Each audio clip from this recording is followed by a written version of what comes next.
नमस्कार मित्रों, जयति कबे भारती श्रृंखला के अंतर्गत हम काव्य प्रकाश ग्रंथ का व्याख्यात्मक अध्ययन कर रहे हैं।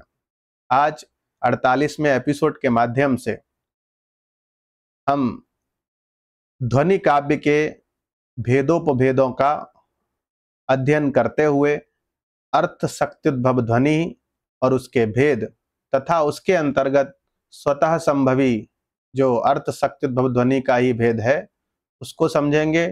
अर्थ शक्त्युद्भव ध्वनि क्या है और उसके कितने भेद होते हैं इसको समझेंगे। देखिए, सामान्य रूप से एक कारिका में लिखा है तेनायम द्वादशात्मकः। आप इसमें देख सकते हैं, यहाँ लिखा भी है तेनायम द्वादशात्मकः, अर्थात सब भेदों को मिलाकर जो यह ध्वनि है, अर्थ शक्त्युद्भव ध्वनि है, उसके 12 भेद होते हैं। अब 12 भेद को एक वीडियो के माध्यम से समझ पाना थोड़ा आपके लिए भी कठिन रहेगा और कक्षा भी बहुत बड़ी हो जाएगी। इसलिए इस अर्थ शक्त्युद्भव ध्वनि के 4 भेदों को हम पढ़ेंगे, अर्थात 3 भागों में अर्थ शक्त्युद्भव ध्वनि को समझेंगे। सबसे पहले अर्थ शक्त्युद्भव ध्वनि के विषय में आचार्य मम्मट ने क्या कहा है उसको समझेंगे। उसके बाद उसके कितने भेद हैं और उन भेदों के अंतर्गत उपभेद कितने हैं, जिससे 12 संख्या जो बताई गई है अर्थ शक्त्युद्भव ध्वनि की, उसको हम समझ पाएंगे। उदाहरणों में किस प्रकार संगति है लक्षण के अनुसार, इसको भी समझेंगे। परीक्षा में कई बार ये कारिका ही रख दी जाती है तेनायम द्वादशात्मकः, यह किससे संबंधित है। ऑप्शन आपके लिए रख देगा शब्द शक्त्युद्भव, अर्थ शक्त्युद्भव और उभय शक्त्युद्भव। एक और कोई ऑप्शन बना देगा अविवक्षित वाच्य ध्वनि। तो इसमें आप किसी भी प्रकार के संदेह में न पड़ें, इसके लिए आपको ये कक्षा पढ़नी ही पड़ेगी, जिससे काव्य प्रकाश के चतुर्थ उल्लास से संबंधित प्रश्नों को आप आसानी से कर पाएं। अब देख लेते हैं काव्य प्रकाश के चतुर्थ उल्लास में ध्वनियों के भेद के अंतर्गत अर्थ शक्त्युद्भव ध्वनि का क्या स्वरूप है।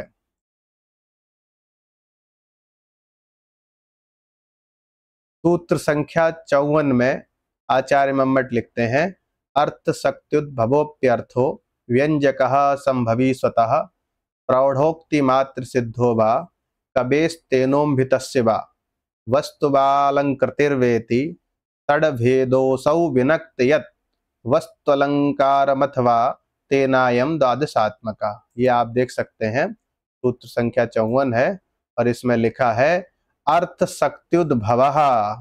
अर्थ शक्त्युद्भव जो ध्वनि है वह किस प्रकार, अपि अर्थः व्यंजकः। अर्थ शक्त्युद्भव अर्थात देखिए, आपने द्वितीय उल्लास में अध्ययन किया था कि सर्वेषां प्रायशः अर्थानां व्यंजकत्वम् अपिष्यते, सभी अर्थों की प्रायः व्यंजकता होती है। ये आपने द्वितीय उल्लास में समझा था। किस प्रकार व्यंजकता होती है उसको समझने के लिए आपने वहां पे वाच्यर्थ कैसे व्यंजक होता है, लक्ष्यर्थ कैसे व्यंजक होता है और व्यंग्यार्थ भी कैसे व्यंजक होता है, ये सब आपने समझा था। तो अभी इससे पहले जो ध्वनि का भेद पढ़ा था वह हमने शब्द शक्त्युद्भव ध्वनि पढ़ी थी, अर्थात शब्द शक्ति की महिमा से जहां वस्तु से वस्तु, वस्तु से अलंकार और अलंकार से वस्तु व्यंजित होती है, उन 2 भेदों को हम लोग समझ लिए थे। अब यहाँ विषय है अर्थ शक्ति की महिमा से। शब्द आएगा, शब्द से अर्थ का बोध होगा, अर्थ अर्थात वाच्यार्थ। अब वाच्यार्थ तो किसी एक शब्द का अर्थ जो है वो वाच्यार्थ है, ठीक है, लेकिन सभी शब्दों के समवाय से जो वाक्यार्थ होता है, यहाँ अर्थ शक्त्युद्भव का तात्पर्य है वाक्यार्थ शक्त्युद्भव। पूरे समुदाय, पूरे वाक्यार्थ से वाक्यार्थ की जो शक्ति है और उससे उत्पन्न जो अर्थ है वह अर्थ भी व्यंजक होता है। व्यंजक कैसे होगा, तो व्यंग्यार्थ को देने वाला हो जाएगा। व्यंग्य व्यंजक भाव संबंध आपने पढ़ा था द्वितीय उल्लास में। जब अर्थ शक्ति से उत्पन्न कोई अर्थ किसी अन्य अर्थ को व्यंजित करेगा तो उस अर्थ के प्रति, उस व्यंग्यार्थ के प्रति ये वाला अर्थ व्यंजक हो जाएगा। इसीलिए लिखा है अर्थ शक्त्युद्भवः व्यंजकः अर्थः व्यंजकः अपि कितने प्रकार का होता है? द्वादशात्मकः भवति। इसका आप अन्वय इसके साथ करिए। अर्थ शक्त्युद्भव जो ध्वनि का भेद है वो जब व्यंजक बनता है तो 12 प्रकार से व्यंजक बनता है, अर्थात 12 अर्थों का बोध कराता है। और उसका क्या स्वरूप है इसको इस लक्षण में कहा गया है, लिखा है संभवी स्वतः, अर्थात स्वतः को आगे रखिए तो स्वतः संभवी एक भेद हो जाएगा, ठीक है। प्रौढ़ोक्ति मात्र सिद्धा, अर्थात कभी प्रौढ़ोक्ति मात्र सिद्धा, कभी प्रौढ़ोक्ति, कभी अपनी कल्पना से जब किसी बात को कोई बात जब करता है तो उसको कभी प्रौढ़ोक्ति कहते हैं। स्वतः संभवी का तात्पर्य है जो लोक में प्रसिद्ध होता है, ऐसा कोई उदाहरण दिया, ऐसी कोई कल्पना की जो लोक में सिद्ध है, लोक में सिद्ध संभावना को स्वतः संभवी कहते हैं। और जो लोक में सिद्ध है, कवि ने अपनी प्रतिभा के बल से कोई कल्पना की और उस कल्पना को काव्य में निबद्ध किया तो वो हो जाएगा कवि प्रौढ़ोक्ति। और तीसरा भेद होता है कवेः तेन उम्भितस्य वा, अर्थात कवि के द्वारा निबद्ध, कवि निबद्ध वक्तृ प्रौढ़ोक्ति। अभी यहाँ वृत्ति के माध्यम से आप स्पष्ट रूप से समझ जाएंगे। पहले आप ये समझिए कि अर्थ शक्त्युद्भव जो है वह अर्थ भी व्यंजक होता है और उसके मूल रूप से 3 भेद होते हैं, स्वतः संभवी, कवि प्रौढ़ोक्ति और कवि निबद्ध वक्तृ प्रौढ़ोक्ति। ये 3 भेद होते हैं। और उन तीनों भेदों में वस्तु और अलंकृति, वस्तु और अलंकार जब व्यंजित होगा, अर्थात वस्तु से अलंकार, वस्तु से वस्तु, अलंकार से अलंकार, तो जो 3 भेद हैं उसमें एक बार वस्तु व्यंजित, वस्तु मूल रूप से व्यंजित होगी, अर्थात वस्तु व्यंजक बनेगा, और वस्तु से वस्तु व्यंजित होगी और अलंकार से अलंकार व्यंजित होगा। इसको आप इस प्रकार समझ सकते हैं कि जो ये 3 भेद हैं, स्वतः संभवी, कवि प्रौढ़ोक्ति और कवेः तेनोम्भितस्य, अर्थात कवि कल्पित वक्तृ प्रौढ़ोक्ति। कवि किसी वक्ता मतलब कवि की जो कल्पना है वो किसी पात्र पर वो थोप देता है, और पात्र की कल्पना से जब कोई कल्पना की जाती है वो एक तीसरा भेद बनता है।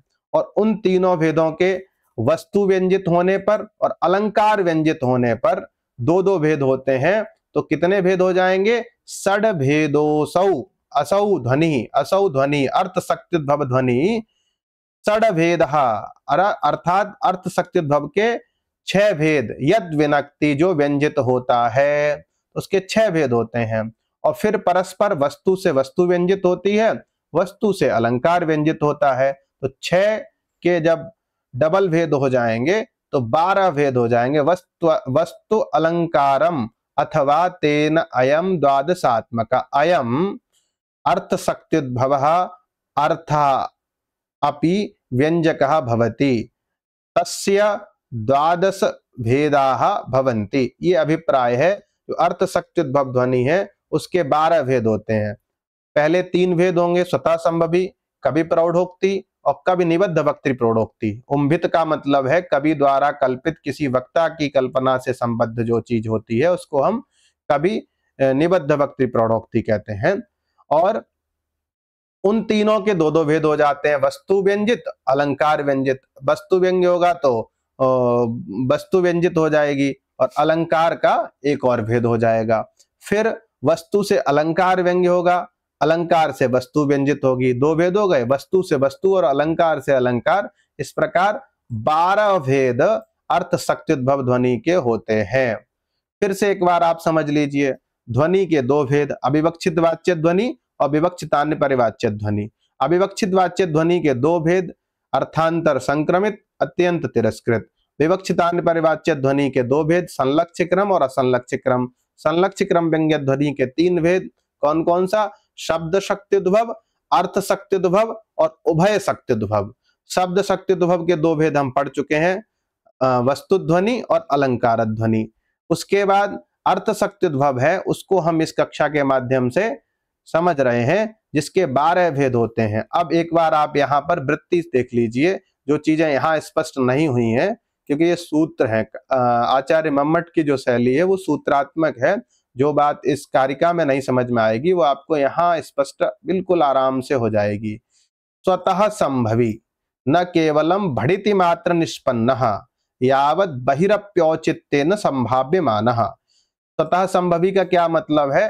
न केवलम भड़िति मात्र निष्पन्नः, भड़िति अर्थात केवल कथन मात्र से जो सिद्ध नहीं है, अर्थात जो लोक में भी प्रसिद्ध है। लोक में प्रसिद्ध होने का मतलब है ऐसी कल्पना जो लोक में भी देखी जाती है, उसको हम कहते हैं स्वतः संभवी। यावत बहिरप्यौचित्येन संभाव्यमानः, वही अर्थात लोक में भी औचित्य पूर्वक जिसकी संभावना होती है उसको हम स्वतः संभवी कहते हैं। केवल भड़िति मात्र निष्पन्न नहीं होता है। स्वतः संभवी केवल कवि की कल्पना नहीं है। जैसे कवि क्या करता है, नायिका के मुख में चंद्र की तुल्यता का आधान करता है। तो नायिका का मुख चंद्र की तुल्यता को धारण नहीं कर सकता है, तो ये कवि प्रौढ़ोक्ति है। लेकिन कोई और कल्पना जो अभी हम श्लोकों के माध्यम से, उदाहरणों के माध्यम से समझेंगे, वहां आप स्पष्ट रूप से समझ जाएंगे कि स्वतः संभवी में क्या अंतर है, कवि प्रौढ़ोक्ति में क्या अंतर है और कवि निबद्ध वक्तृ प्रौढ़ोक्ति में क्या अंतर है। केवल आप यहाँ पर परिभाषाएं समझिए क्या लिखा है। स्वतः संभवी का मतलब क्या है? जो केवल भड़िति मात्र, भड़िति मतलब होता है कथन मात्र से निष्पन्न न हो, अर्थात जिसका यावत बहिरप्यौचित्येन संभाव्यमानः, जिसका इस संसार में भी, लोक में भी औचित्य संभव हो, उसे हम क्या कहते हैं? स्वतः संभवी कहते हैं। भड़िति मात्र निष्पन्नः, इसके विषय में एक टीकाकार ने कहा है, अत्यंत असत्यपि ही अर्थे ज्ञानम शब्दः करोति ही। अर्थात जो अर्थ अत्यंत असत होता है, मतलब जिसकी लोक में संभावना नहीं भी होती है, उसको भी शब्द के द्वारा जाना जा सकता है। इति न्यायात् शब्दस्य अत्यंत असत्यपि अर्थे ज्ञानजनकत्वात् इति भावः। अर्थात असत होने पर भी शब्द में ज्ञानजनकता होती है, शब्द उस ज्ञान को दे सकता है जो कल्पना के द्वारा हमें प्राप्त होता है। ये है भड़िति मात्र निष्पन्न। लेकिन ये ना भी तो लिखा है ना, न केवलम भड़िति मात्र निष्पन्न, अर्थात केवल कल्पना पूर्ण नहीं, जो वास्तविक भी होता है। इसलिए यहां पर लिख दिया है यावत बहिरपि औचित्येन संभाव्यमानः, अर्थात बहिरपि लोकेपि औचित्येन योग्यतया प्रतिभा मात्रेण। प्रतिभा क्या है? नवोन्मेषशाली प्रज्ञा मात्रेण असन्नपि अविद्यमानोपि, ये भाव यहां पर दिया है। तो ये जो बात कही है, नागेश्वरी टीका है, उससे मैं ये बात कह रहा था। तात्पर्य ये है, कुछ चीजें ऐसी होती हैं जो वास्तविक संसार में प्रसिद्ध नहीं है, लेकिन हम जब उसको कल्पना में ले लेते हैं वो हो जाती है। एक उदाहरण है, जैसे रसगंगाधर का स्तना भोगे पतन भांति कपोलात कुटिलोलकः। कोई कवि है, किसी नायिका के अलग अर्थात केशों को, लटकते हुए बालों की कल्पना ऐसी कर रहा है कि शशांक बिंबतौ मेरौ लंबमान एवोरगः। अर्थात किसी नायिका के जो केश हैं वो कपोलात, गालों से होते हुए स्तन प्रांत पर जो लटक रहे हैं, उनकी साम्यता कैसी है? मानो ऐसा लग रहा है कि शशांक बिंबतः, अर्थात चंद्रमा से लटकता हुआ। अब नायिका का मुख हो गया चंद्रमा, और उससे लंबमान अर्थात लटकता हुआ, क्या? मेरु अर्थात सुमेरु पर्वत पर। स्तन की साम्यता कहां ले गया? सुमेरु पर्वत में। सुमेरु मेरौ लंबमान इवोरगः, लग रहा है सर्प लटक रहे हैं। चंद्रमा के बिंब से सुमेरु पर्वत पर दो सर्प लटक रहे हैं, अर्थात सर्प लटक रहे हैं, ऐसी संभावना कभी करता। तो ये क्या है? ये भड़िति मात्र निष्पन्न है। इसमें लौकिक औचित्य नहीं है, ऐसा हो ही नहीं सकता। शशांक अर्थात चंद्रमा से कभी सर्प नहीं लटक सकता, और लटकेगा भी तो इतना लंबा नहीं होगा कि सुमेरु पर्वत तक वो पहुंच जाए। तो ये कल्पना कैसी है? कवि की प्रतिभा से उम्भित है, कवि प्रतिभा से उसको बनाया गया है। लेकिन जो स्वतः संभवी है वो वास्तविक होता है। किस प्रकार वास्तविक होता है इसको हम समझेंगे। दूसरा क्या लिखा है यहाँ पर, उसको भी देख लेते हैं। लिखा है कविना प्रतिभा मात्रेण, कवि की प्रतिभा के द्वारा, वही असन्न अपि, वही शब्द का यहाँ अर्थ है लोके, संसार में जो असत है, असन असत अपि, असन्नपि लिखा है यहाँ पर, वही असत अपि निर्मितः, लौकिक संसार में असत अर्थात असत्य होता हुआ भी जो निर्मित किया जाता है उसको कहते हैं कवि प्रौढ़ोक्ति। और कवि निबद्धेन, और कवि जब अपनी कल्पना से किसी पात्र को आधार बनाता है, और वो जब पात्र किसी कल्पना को करता है, तो इस प्रकार से ये एक स्वतः संभवी वाला भेद, एक कवि प्रौढ़ोक्ति हो जाएगा कविना प्रतिभा मात्रेण, और तीसरा हो जाता है कवि निबद्धेन वक्त्रा, मतलब कवि के द्वारा निबद्ध किया गया कोई पात्र और उसके द्वारा कोई चीज कल्पित होती है, तो ये तीसरा भेद बनता है। तो इस आधार पर अर्थ शक्तिद्भव के तीन भेद होते हैं, स्वतः संभवी, कवि प्रौढ़ोक्ति, कवि निबद्ध वक्तृ प्रौढ़ोक्ति। ये तीन भेद जब वस्तु व अलंकार, वाह ठीक है, वस्तु और अलंकार के भेद से असौ सोढ़ा व्यंजक, 6 प्रकार के भेद होते हैं। पहले 3 भेद हुए, फिर वस्तु व्यंग्य होगा, अलंकार व्यंग्य होगा, दोनों के 2-2 भेद बनेंगे तो 6 भेद हो जाएंगे। और उन्हीं के जब वस्तु से अलंकार व्यंग्य होगा एक बार, और अलंकार से वस्तु व्यंजित होगी, तो 6 दूनी 12 भेद हो जाएंगे। इसलिए व्यंग्यः इति 12 भेदः अर्थ शक्तिद्भवो ध्वनि। यहाँ आचार्य मम्मट लिख रहे हैं कि 12 भेद वाला अर्थ शक्तिद्भव ध्वनि होता है।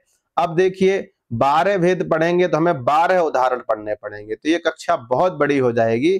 इसलिए एक कक्षा में स्वतः संभवी के सभी उदाहरण समझ लेंगे, दूसरी कक्षा में कवि प्रौढ़ोक्ति के समझ लेंगे, और तीसरी कक्षा में कवि निबद्ध वक्तृ प्रौढ़ोक्ति के हम लोग भेद समझ लेंगे।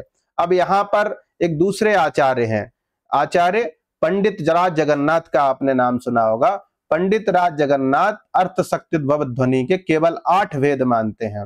जब 73 कोड का जो नेट का पेपर होता है उसमें ऐसा पूछा जा सकता है कि पंडित राज जगन्नाथ के अनुसार अर्थ शक्तिद्भव ध्वनि के कितने भेद हैं, उनके अनुसार 8 भेद हैं, क्योंकि वो कहते हैं कि कवि प्रौढ़ोक्ति में ही सब कुछ संकलित हो जाएगा, कवि निबद्ध वक्तृ प्रौढ़ोक्ति की कोई आवश्यकता ही नहीं, क्योंकि ऐसे तो फिर कवि निबद्ध वक्तृ प्रौढ़ोक्ति करके और भेद हो जाएंगे, फिर उसके भी 4 भेद हो जाएंगे। तो ऐसी स्थिति में भेदों की संख्या अनंत हो जाएगी और ये अनवस्था दोष का भी सूचक हो जाएगा। इसलिए कवि स्वतः संभवी और कवि प्रौढ़ोक्ति 2 ही भेद मानने चाहिए, और उन 2 भेदों के 4-4 भेद हो जाएंगे, तो अर्थ शक्तिद्भव ध्वनि है उसके 8 भेद होंगे। तो आप पहले तो ये समझ लीजिए कि पंडित राज जगन्नाथ के अनुसार अर्थ शक्तिद्भव जो ध्वनि है उसके 12 भेद 8 भेद होते हैं, और मम्मट के अनुसार 12 भेद होते हैं। अब मम्मट के अनुसार यहाँ पर हम पढ़ रहे हैं, बस ये एक्स्ट्रा फैक्ट था ताकि आप यहाँ पर इसी चीज को यहीं समझ लें और परीक्षा में ठीक से नीरक क्षीर विवेक कर पाए, इसलिए यहाँ पे बता दिया गया। अब यहाँ पर क्रमशः स्वतः संभवी के 4 भेदों की बात करेंगे। स्वतः संभवी के 4 भेद, पहले होगा वस्तु से अलंकार, अलंकार से वस्तु, वस्तु से वस्तु, अलंकार से अलंकार। जिस क्रम में उदाहरण हैं उन्हीं को हम यहाँ पर आचार्य मम्मट के उदाहरणों के आधार पर हम इस अर्थ शक्तिद्भव ध्वनि के स्वतः संभवी नामक 4 भेदों को समझेंगे। क्रमेण उदाहरणम, ये मूल अंश है, मूल में ये लिखा है क्रमेण उदाहरणम, अर्थात क्रम से उदाहरण देते हैं। सबसे पहले उदाहरण क्या है? स्वतः संभवी का वस्तुनः वस्तु व्यंग्यस्य, अर्थात वस्तु से वस्तु व्यंग्य का जो उदाहरण है उसको हम लोग सबसे पहले देख ले। वस्तु, आप ये बात एक बार ध्यान दे दीजिए कि जो वस्तु है उसका मतलब होता है कथन। कथन से जब कथन व्यंजित होता है, कथन मतलब एक बात, कोई घोषणा, कोई वाक्य, और उस वाक्य से कोई दूसरा वाक्य निकलता है तो उसको वस्तु कहते हैं। तो वस्तुनः, वस्तु के द्वारा, वस्तु व्यंग्यस्य, स्वतः संभवी के वस्तु के द्वारा, वस्तु व्यंग्य का जो उदाहरण है वो प्राकृत में दिया गया है। टीकाकार ने उसको संस्कृत में भी यहाँ पर लिख दिया था, इसलिए सभी टीकाओं में सभी संपादकों ने दोनों भाषाओं का उल्लेख किया है। तो उसमें देख लेते हैं, वस्तु से वस्तु व्यंग्य, एक कथन से दूसरा कथन व्यंजित होता है। किसके माध्यम से? अर्थ के माध्यम से, शब्द के माध्यम से नहीं। इससे पहले जब आप पढ़ रहे थे तो शब्द शक्तिद्भव में क्या स्थिति थी? वहां अगर शब्द बदल दोगे, जैसे उन्नत पयोधरम प्रेक्ष्य, वहां पर पयोधर की जगह मेघ शब्द रख दोगे तो वहां पर शब्द शक्तिद्भव ध्वनि के शब्द शक्तिद्भव का कोई औचित्य ही नहीं रहेगा। यहाँ पर क्या है कि यहाँ पर अर्थ शक्तिद्भव है। शब्द कोई भी बदल दो, कोई दिक्कत नहीं है। यहाँ अर्थ शक्ति की महिमा से ही हमको वस्तु से वस्तु किस प्रकार व्यंजित हो रही है ये बात समझनी है। तो क्या लिखा है? अलस शिरोमणि धूर्ता नाम अग्रिमः पुत्री धन समृद्धिमयः इति भड़ितेन नतांगी प्रफुल्ल विलोचना जाता। प्रसंग इसमें क्या है कि कोई उपमाता है, अर्थात सौतेली माँ, वो अपनी पुत्री का विवाह कहीं निश्चित की और वो अपनी पुत्री को उस वर के बारे में बता रही है। तो क्या अर्थ होगा? अलस शिरोमणि, कैसा है वो पुत्र? वह जो वर है, पुत्री का जो पति बनेगा, उसका वर्णन कर रही है। अलस शिरोमणि धूर्ता नाम अग्रिमः, है ना। अलस शिरोमणि, अलस मतलब होता है आलस्य, आलसी लोगों में शिरोमणि अर्थात अत्यंत आलसी व्यक्ति। दूसरा क्या है? धूर्ता नाम अग्रिमः, धूर्त लोगों में सबसे आगे बैठने वाला अर्थात अत्यंत धूर्त। धन समृद्धिमया, धन से समृद्ध है अर्थात उसके पास पर्याप्त धन है। ऐसा कहने पर, इति भड़ितेन, ऐसा कहने पर, नतांगी, है ना, नतांगी अर्थात नीचे मुख किए हुए जो स्त्री है ना, जो अवनत हो जाती है स्तनादि के भार से, जो नतांगी है, ये इसका विशेषण है किसी सुंदरी स्त्री का। इति भड़ितेन, ऐसा कहने पर, नतांगी जो रमणीय स्त्री है या नायिका है या पुत्री है, वो क्या है?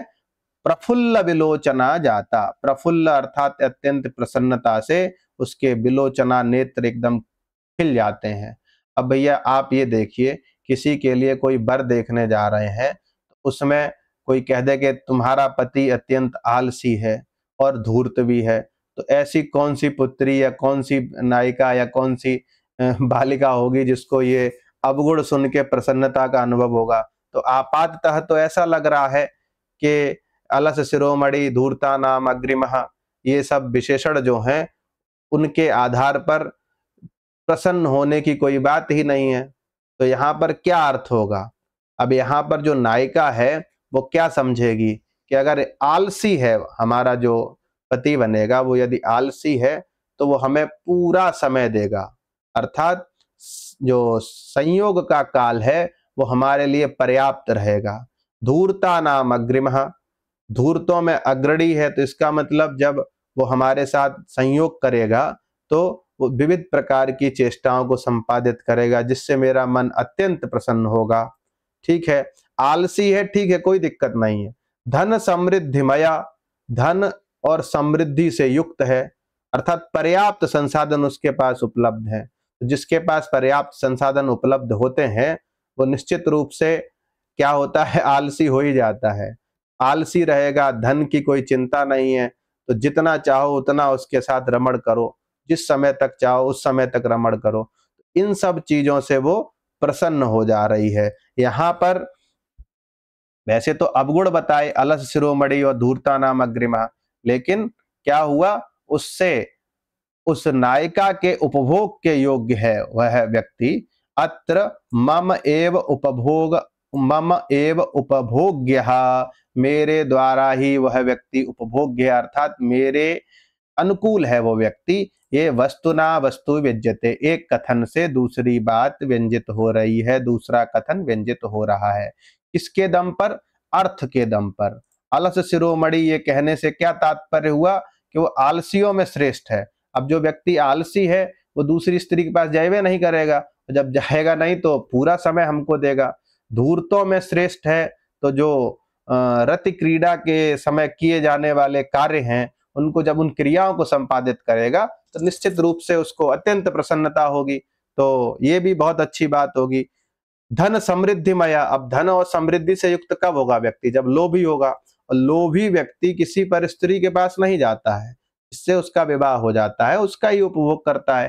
तो ये भी चिंता नहीं है कि किसी और व्यक्ति के किसी और स्त्री के पास ये रमण करने जा सकता है। तो इत्यादि बातों से जो वो पुत्री है उस उपमाता की, उसको ये निश्चित हो गया, ये अत्र मम एव उपभोग्यः, वह जो व्यक्ति है वो मेरे उपभोग के योग्य है। ये यहाँ पर वस्तु से वस्तु व्यंजित हो रही है और पूरा अर्थ के दम पर हो रही है, पूरा अर्थ शक्ति की महिमा से हो रही है।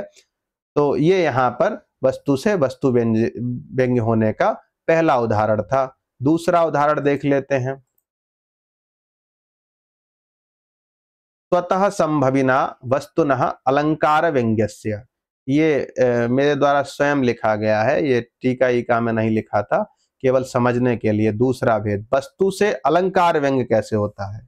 वस्तु का मतलब है, आप समझ ही रहे हैं, कथन। देखिए वस्तु क्या होता है ये जब जाने रहेंगे तो वस्तु से फिर व्यंग्य कैसे होता है ये भी समझ में आ जाएगा। अब ये श्लोक है, धन्यासिया कथयसि प्रिय संगमेपि विश्रब्ध चाटुक शतानि रतांतरेषु नीवीं प्रति प्रणिहिते तु करे प्रियेण सख्या सपामि यदि किंचिदपि स्मरामि। यहाँ पर क्या है उसको समझ लीजिए। कोई स्त्री है और वहां पर किस प्रकार अर्थ व्यंजित हो रहा है ये आपको समझना है। वस्तु से अलंकार व्यंग्य, यहां सबसे पहले ये समझ लीजिए कि प्रसंग क्या है। बहुत सारी सखियां बैठी हुई हैं, सब अपने उपभोग काल का वर्णन कर रही हैं, रमण काल का। तो वो एक सखी है, वो कह रही है कि हमारा जो प्रियतम है जब वो हमारे साथ रमण करता है तो मैं तो बहुत सारी चर्चा भी कर लेती हूँ। दूसरी सखी क्या कह रही है वो भाव इसमें समझना है। दूसरी सखी कह रही है, धन्यासी त्वम धन्या असि, तुम भाई श्रेष्ठ हो हमसे। या जो कथयसी प्रिय संगमेपि, प्रिय संगम होने पर भी तुम क्या करती हो? रतांतरेषु, रमण काल में प्रिय संगम होने पर भी क्या करती हो? विश्रब्ध चाटुक शतानि, विश्रब्ध मतलब विश्वास पूर्वक निश्चिंत होकर तुम चाटु वचनों, अनेक शतों, 100 चाटु उक्तियों को तुम जो कहती हो, ये इसलिए तुम श्रेष्ठ हो। अर्थात रमण के समय भी तुम दुनिया भरे की बातें कर लेती हो उसको लुभाने की, इसलिए तुम श्रेष्ठ हो। मेरे साथ क्या स्थिति है? वो कह रही है, मेरे साथ स्थिति ये है कि प्रियेण नीवीं प्रति प्रणिहिते करे, प्रियेण मेरे प्रियतम के द्वारा जब नीवीं प्रति, नीवी के प्रति जब वो हाथ बढ़ाता है, अर्थात मेरे वस्त्रों को शिथिल करने के लिए नीवी को खोलने का जैसे ही प्रयास करता है, प्रणिहिते करे, कैसा करता है? केवल प्रयास करने के लिए हाथ आगे बढ़ाता है, उतने में ही सख्य, हे सखियों, सपामी, शपथ पूर्वक कह रही हूं, अर्थात निश्चित रूप से मैं सच बोल रही हूं, यदि किंचित अपि स्मरामि, फिर मुझे कुछ स्मरण नहीं रहता है, अर्थात मैं सब कुछ भूल जाती हूं। और तुम धन्य हो जो तुमको प्रिय संगम, रमण के समय प्रिय संगम होने पर भी तुम सैकड़ों चाटुक्तियों से उसको प्रसन्न करने वाली बातें भी करती हो। अब यहां पर क्या है? अत्र त्वम अधन्या अहम तु धन्येति व्यतिरेका अलंकार। बात समझ में नहीं आई होगी, इसको इस प्रकार से समझिए। ज्योतिषमती टीका के एक टीकाकार हैं, उनके हिसाब से समझिए यहाँ पर क्या लिखा है। यहाँ पर वाच्यार्थ है सखी को धन्य कहना, त्वम धन्या असि, ये कहा गया। यह है स्वतः संभवी वस्तु, अर्थात तुम धन्य हो, ये क्या है, वाच्यार्थ है, और ये स्वतः संभवी वस्तु भी है। इससे यह ध्वनि निकलती है, ध्वनि अर्थात व्यंग्यार्थ, जिसको हम बोलते हैं व्यंग्य, ठीक है, कि तुम संभोग के अवसर पर भी इतनी तल्लीन नहीं हो पाती हो कि तुम्हें आत्मविस्मृति हो जाए, ठीक है। इससे यह सिद्ध होता है कि तुम संभोग का पूरा आनंद नहीं ले पाती हो, किंतु मैं संभोग में इतनी तन्मय हो जाती हूं कि मुझे अपना बिल्कुल ध्यान ही नहीं रहता। इस प्रकार संभोग का पूरा आनंद मैं ले पाती हूं। तुम्हारा संभोग कृत्रिम होता है और मेरा वास्तविक। और निश्चित बात है, जब आप संभोग के समय भी बहुत सारी बातों को स्मरण कर सकते हैं तो वो कृत्रिम ही हुआ ना, और मेरा जो संभोग है वो वास्तविक है, क्योंकि जैसे ही संभोग से पहले पूर्व जो क्रियाएं संपादित करता है, उन्हीं से मैं सब कुछ भूल जाती हूँ। तुम अधन्य हो और मैं धन्य हूं, ये क्या है, ये क्या है, व्यंग्य है। तो ये व्यतिरेक अलंकार है। इस प्रकार यह स्वतः संभवी वस्तु से अलंकार ध्वनि का उदाहरण है, ऐसा ज्योतिषमती टीकाकार ने कहा है। देखिए, वाच्य में तो क्या लग रहा है कि वह उस नायिका को धन्य कह रही है, धन्यासी, लेकिन व्यंग्य क्या है, त्वम अधन्या अहम तु धन्येसी धन्या इति, त्वम अधन्या असि अहम धन्या इति व्यतिरेकालंकार। व्यतिरेक अलंकार का क्या लक्षण है, आप लोगों को पता होगा। उपमानाद यदन्यस्य व्यतिरेकः स एव स, अर्थात उपमान की अपेक्षा जहां उपमेय में आधिक्य का वर्णन किया जाए उसको हम कहते हैं व्यतिरेक अलंकार। उपमान यहाँ पर वो नायिका है जो प्रिय संगम के समय भी बहुत सारी बातें करती रहती है। उपमेय क्या है, वह नायिका जो बता रही है कि मेरे प्रति जैसे ही वो हाथ बढ़ाता है नीवी को खोलने के लिए और मैं सब कुछ भूल जाती हूँ। तो यहाँ पर जिसको धन्य कहा गया है, निश्चित रूप से वास्तविक रूप से क्या है, वो अधन्य है, क्योंकि इतनी बातें उसको याद आ रही हैं तो वो रमण का पूरा आनंद ले ही नहीं रही है। और मैं धन्य हूँ क्योंकि मुझे कुछ नहीं याद रहता है, मैं पूरी तल्लीन हो जाती हूँ।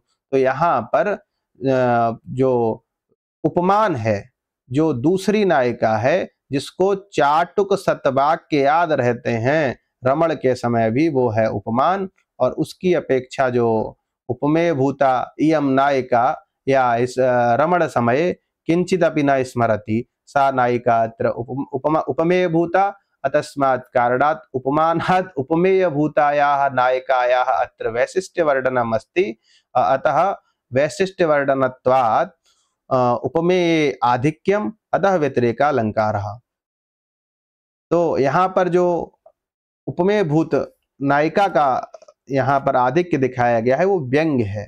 वाच्य में तो उसको श्रेष्ठ बताया गया है कि तुम धन्य हो, और व्यंग्य में क्या बताया गया है, अहम धन्या। तो अत्र त्वम अधन्या अहम तु धन्या इति व्यतिरेकालंकारः, व्यतिरेक अलंकार की ध्वनि है। व्यतिरेक वाच्य कब होता, जब स्पष्ट रूप से कह दिया जाता कि यहाँ पर हम श्रेष्ठ हैं, तुम श्रेष्ठ नहीं हो। तो ऐसी कोई स्थिति बनी नहीं, इसलिए यहाँ पर व्यतिरेका अलंकार उस वस्तु एक कथन से व्यंजित हो रहा है। और ये स्वतः संभवी इसलिए है क्योंकि संसार में ऐसा देखा जाता है, कोई कभी कल्पित नहीं है। इसमें जितनी भी बातें बताई गई हैं लोक सिद्ध हैं।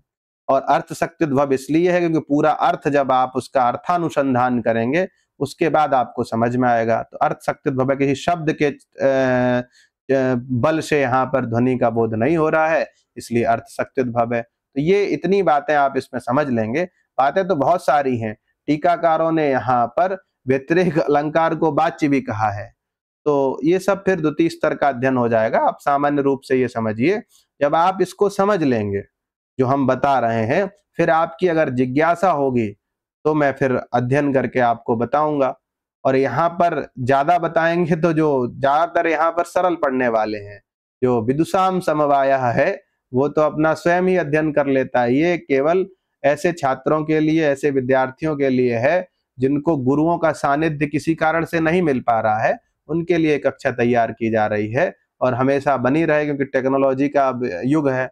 ऐसी स्थिति में हर ग्रंथ का हर स्तर पे लोग उसको यूट्यूब पे या फिर किसी अन्य पटल पर संपादित कर रहे हैं, तो उसी में ये मेरा भी एक कार्य चल रहा है।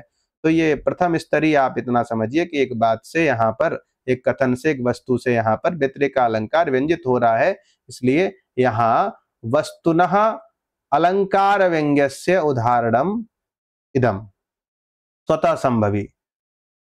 ठीक है, दूसरा देख लेते हैं। अब क्या लिखा है? स्वतः संभविना अलंकारेण वस्तु व्यंग्यस्य। स्वतः संभवी अलंकार से वस्तु व्यंग्य का यह उदाहरण है। स्वतः संभवी अलंकार से वस्तु व्यंग्य कैसे होती है? देखिए, पहला उदाहरण वस्तु से वस्तु व्यंग्य हुआ, दूसरा वस्तु से अलंकार व्यंग्य हुआ। अब अलंकार से वस्तु व्यंग्य होगा और फिर अलंकार से ही अलंकार व्यंजित होगा, तो ये स्वतः संभवी के चारों भेद हो जाएंगे। किस प्रकार यहाँ पर है इसको समझ लेते हैं। दर्पांध गंध गजकुंभ कपाट कूट। ठीक है, यही ना लिखा है? दर्पांत गंध गजकुंभ कपाट कूट संक्रांति निग्न घन शोड़ित सोड़ सोचि वीरैर्विलोक युधिकोप कषाय कांति काली कटाक्ष इव यस्य करे कृपाणः। यहाँ पर किसी राजा की स्तुति कोई व्यक्ति कर रहा है। राजा की स्तुति का मतलब तात्पर्य है कि राजा कितना बलवान है कि जिसकी तलवार किस प्रकार लोग देख रहे हैं। युद्धि अर्थात युद्ध स्थल में क्या हो रहा है? वीरई विलोकी, योद्धाओं के द्वारा देखी गई। क्या देखी गई? कृपाणः, तलवार देखी गई। किसकी कृपा देखी गई? तो यस्य करे कृपाणः, जिसके हाथ में तलवार थी। और तलवार का विशेषण दिया है यहाँ पर, दर्पांध गंध गजकुंभ कपाट कूटा संक्रांति निग्न घन सोड़ित सोड़ सोची। और कैसी वो तलवार है? कोप कसाय कांति काली कटाक्ष इव।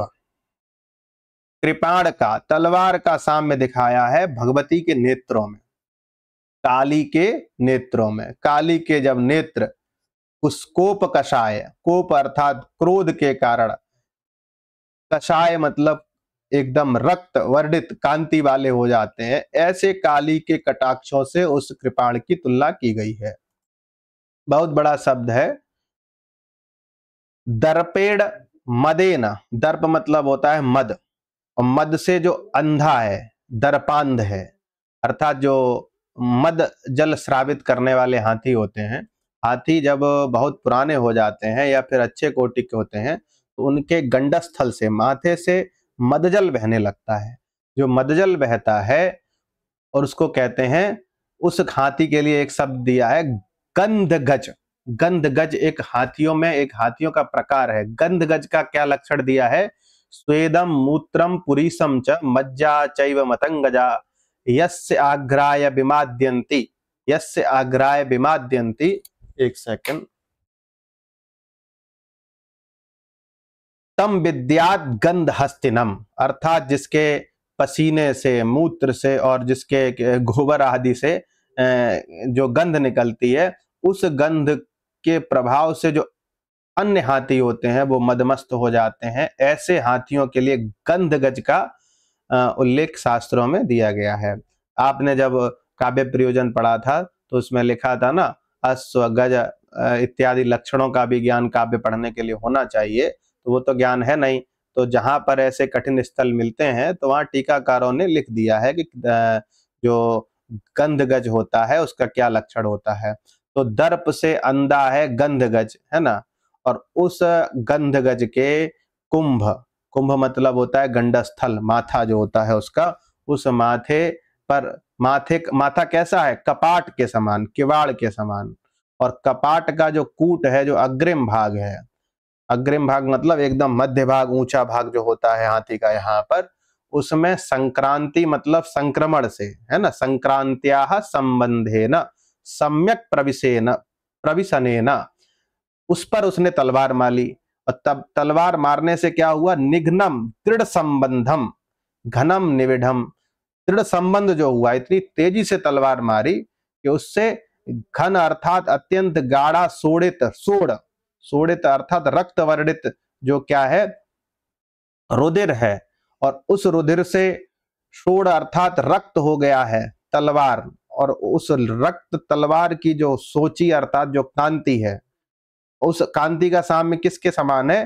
तो कोप कषाय कांति ही। कोप अर्थात क्रोध में, क्रोध में कसायित अत्यंत रक्त वर्णीय जो कांति होती है, किनकी? काली के नेत्रों की। उस काली के नेत्रों के समान जिसके हाथ में कृपाण है, ऐसे कृपाण युक्त व्यक्ति को वीरों के द्वारा युद्ध में देखा गया। बात समझ में आ गई होगी। अब यहां पर क्या है, एक सामान्य बात कह दी गई। अब इस अलंकार से, ये किसका उदाहरण था? अलंकारेण वस्तु व्यंग्यस्य, अलंकारेण वस्तु व्यंग्यस्य। देखो यह लिखा है यहां पर, ये क्रम से जो उदाहरण दिए जा रहे हैं उसी में से है। अलंकार से कैसे वस्तु व्यंजित होती है। अब यहां स्पष्ट है, यहां कौन सा अलंकार है? काली कटाक्ष एव कृपाण। तो कृपाण हो गया यहां पर उपमेय, और काली कटाक्ष अर्थात भगवती काली के जो कटाक्ष नेत्र है वो हो गए उपमान। तो उपमान का साम्य उपमेय में बताया गया है, तो यहाँ उपमा अलंकार है। अभी जब अलंकार पढ़ेंगे तो आपको उपमा अलंकार के बारे में बताएंगे, उसके भेद प्रभेद को बताएंगे। इस क्रम से अध्ययन चल रहा है, उसी क्रम से अध्ययन करते हुए हम आगे बढ़ेंगे। तो यहाँ पर उपमान उपमेय भाव कल्पित हुआ। साधारण धर्म क्या है? कसाय कांतित्व, ये तलवार में भी है और काली के नेत्रों में भी है। ये वाचक शब्द है, और उपमान उपमेय साधारण धर्म और वाचक शब्द जहां होता है वहां पूर्ण उपमा होती है। अत्र अर्थात अस्मिन वाक्य संदर्भे, इस श्लोक में क्या है? उपमा अलंकारेण, उपमा अलंकार के द्वारा क्या वस्तु व्यंजित हो रही है? सकल रिपु बल क्षय क्षणात् करिष्यते। सकल मतलब समस्त, रिपु अर्थात शत्रुओं के बल का क्षय, क्षणात् अर्थात सेकंड में ये कर सकता है। इतना बलशाली है, जो गंध गज के कुंभ को ऐसे काट दे रहा है, और उससे जो धार निकल रही है रक्त की, उससे उसकी तलवार एकदम चमचमा रही है। कोप कसाय कांतित्व है उसमें, तलवार में भी और काली के नेत्रों में भी। जो ये जो क्या कहते हैं, ऐसी कांति है काली के नेत्रों के जैसी, उसके कृपाण अर्थात तलवार की। उस तलवार के कारण उस राजा का बलशालित्व तो हमें समझ में आ रहा है कि वो कितना प्रतापी राजा है। और उस प्रताप के कारण क्या व्यंजित हो रहा है कि सकल रिपु बल क्षय, समस्त रिपु अर्थात शत्रुओं के बल का क्षय, बल को नष्ट करने में क्षण भर लगेगा इसको, अर्थात क्षण भर में सकल समस्त रिपुओं के बल का क्षय कर सकता है। ये वस्तु व्यंजित हो रही है उपमा अलंकार के द्वारा। और भी बहुत सारी बातें यहाँ पर विचारणी हैं, लेकिन आप सामान्य रूप से यहाँ पर यही समझिए कि अर्थ शक्त्युद्भव स्वतः संभवी यहाँ पर वस्तु से, अलंकार से वस्तु व्यंग का ये उदाहरण है। अलंकारेण वस्तुनः व्यंग्यस्य, वस्तु व्यंग्यस्य उदाहरणम इदं पद्यमस्ति। अत्र केन प्रकारेण कया रीत्या उपमालंकारेण सकल रिपु बल क्षय क्षणात् करिष्यते इति वस्तु व्यज्यते इति अस्माभिः ज्ञातम्। अग्रे किमस्ति? हाँ, स्वतः संभविना अलंकारेण अलंकार व्यंग्यस्य। स्वतः संभवी का ही है, ये सब चीजें लोक में प्रसिद्ध है, इसलिए स्वतः संभवी इसका नाम दिया गया। ऐसी कोई भी बात नहीं बताई जा रही है जो संसार में प्रसिद्ध नहीं हो। अब इसमें भी एक कवि है जो किसी राजा की प्रशंसा कर रहा है, राजा के प्रताप की प्रशंसा कर रहा है, इतना घुमा के कह रहा है कि आप लोग इसका अर्थ समझेंगे तो एकदम दंग रह जाएंगे कि वास्तव में हमारे कवि कितनी घुमा के कोई बात करते हैं। तो यहाँ पर क्या लिखा है? गाढ़ कांत दशन, गाढ़ कांत दशन लिखा है, गाढ़ कांत दशन क्षत व्यथा संकटात अरि बधु जनस्य। यह हम सीधे संधि विच्छेद करके ही आपको बता रहे हैं, ये एक पद है। गाढ़ कांत दशन क्षत व्यथा संकटाद अरि बधु जनस्य, यह ओष्ठ विद्रुमा दलानि, है ना, दलानि अमोचयन निर्दशन युद्धि रुषा निजाधरम। कोई राजा है युद्धि, वो युद्ध स्थल पर, कवि कह रहा है कि वह इतना, यह युद्धि अर्थात युद्ध स्थल में संग्राम स्थल में, जो राजा संग्राम स्थल में रुसा, रुसा अर्थात क्रोधे न, क्रोध के कारण, इतना क्रोध है उसका कि उस क्रोध के कारण निजाधरम निर्दसन, अपने अधरों को एकदम क्या करता है, मीस दे रहा है, मतलब उसको चबा दे रहा है। निर्दसन मतलब दांतों से दबा दे रहा है।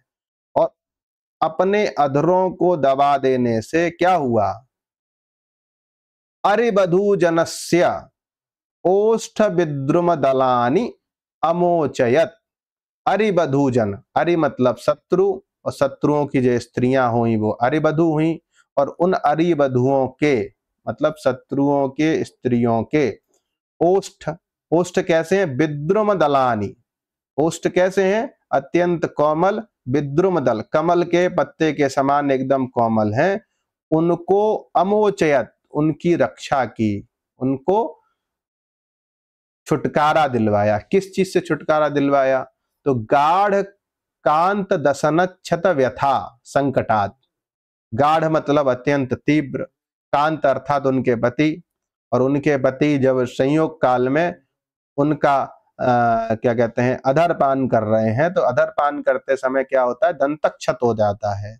तो उस दंतक्षत की जो क्या व्यथा है, और व्यथा का जो संकट है, उस संकट से शत्रुओं की स्त्रियों को राजा ने अपने अधरों को दांतों से चबाकर दूर कर दिया, मुक्त कर दिया। ये अर्थ है यहाँ पर, एक बार फिर से समझ लीजिए।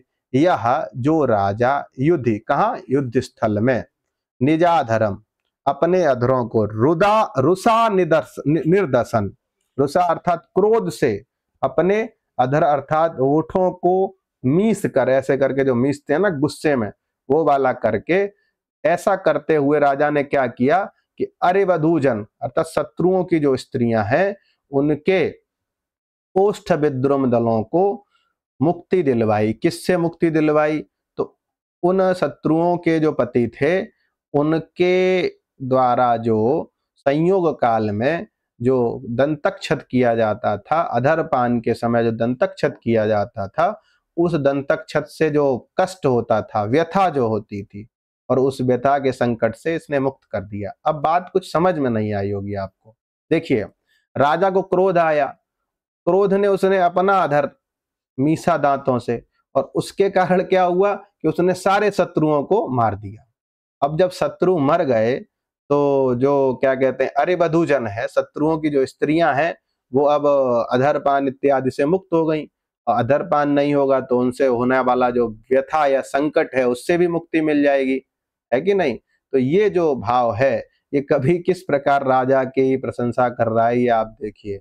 अब यहाँ पर किस प्रकार अलंकार है, और उस अलंकार से कैसे अलंकार व्यंजित होता है, ये बात हमको समझनी है। यहाँ लिखा है अत्र विरोधालंकारेण, यहाँ विरोधाभास अलंकार से।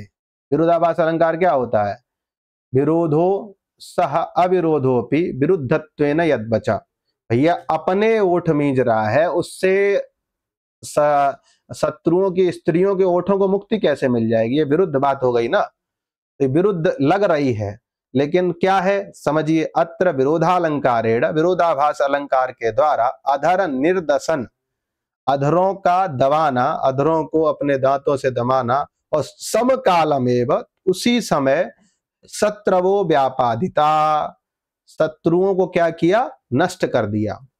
इति तुल्य योग्यता, विरोधाभास अलंकार से यहां तुल्य योग्यता अलंकार व्यंजित हो रहा है।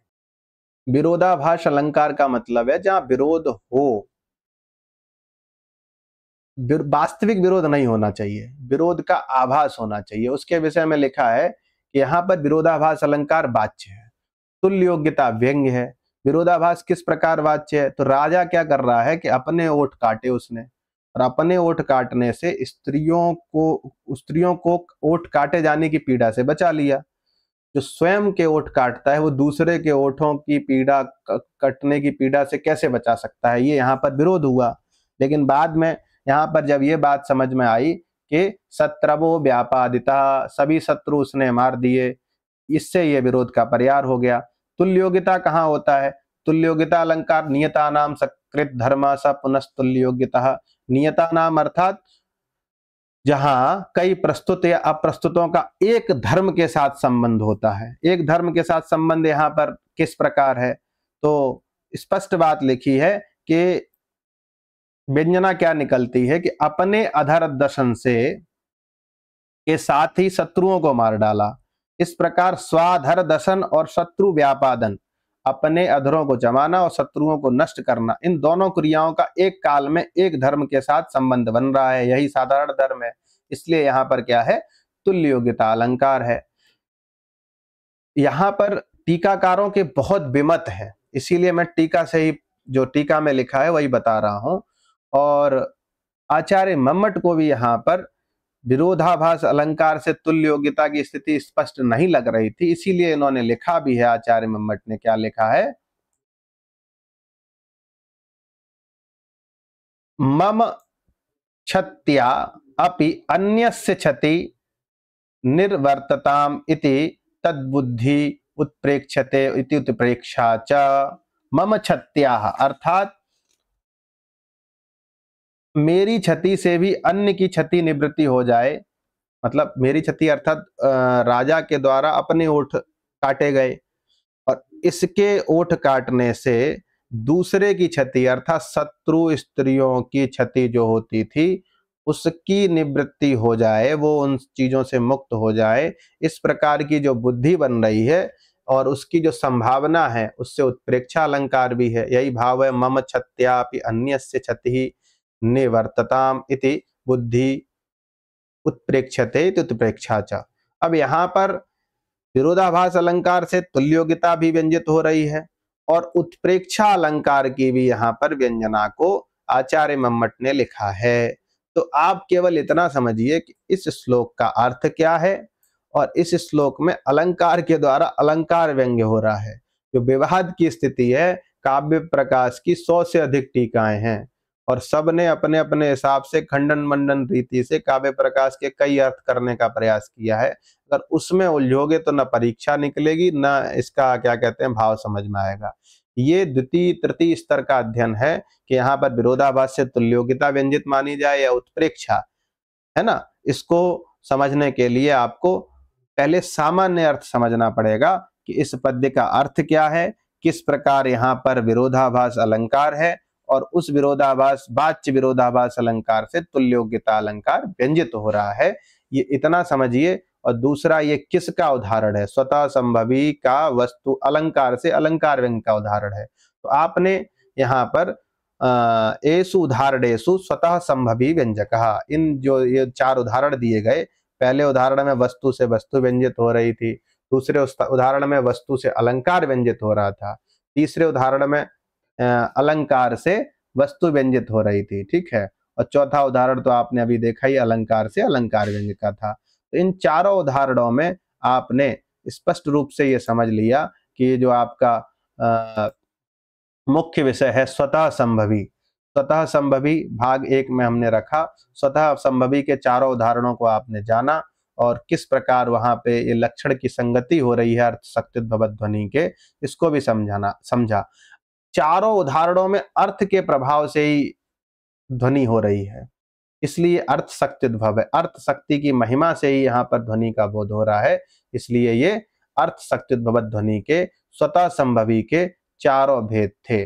पहला वस्तु से वस्तु व्यंग्य, वस्तु से अलंकार व्यंग्य, दूसरा अलंकार से वस्तु व्यंग्य, तीसरा अलंकार से अलंकार व्यंग्य। तो ये आप समझिए। अब यहाँ पर आपको काव्य प्रकाश पढ़ने से पहले आपको अलंकारों का सामान्य ज्ञान होना चाहिए और भी बहुत सारी चीजों का ज्ञान होना चाहिए। अभी आप इसको सामान्य रूप से समझ गए हैं और इस कक्षा में अर्थ शक्ति ध्वनि के स्वतः संभवी भेद को समझ गए हैं। अगली कक्षा में आपको अर्थ शक्ति ध्वनि के कवि प्रौढ़ोक्ति के चारों भेदों का किस प्रकार स्वरूप है और क्या उनका सार है, इसको बताया जाएगा। तब तक के लिए आपको नमस्कार और धन्यवाद।